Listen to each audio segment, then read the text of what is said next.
Hi, this is Hector Llorens with Intel at Mobile World Congress, where we're bringing you the latest technologies for business computing. Here we're showing a demo of Adobe Premiere Pro, the most popular video editing software.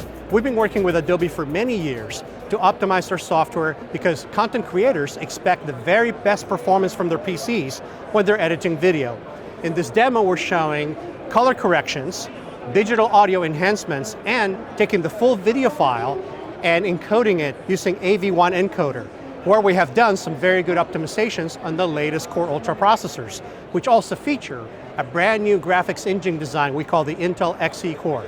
The result of all this is over a 2x performance improvement gen over gen for video encoding on the next generation of Intel AI PCs.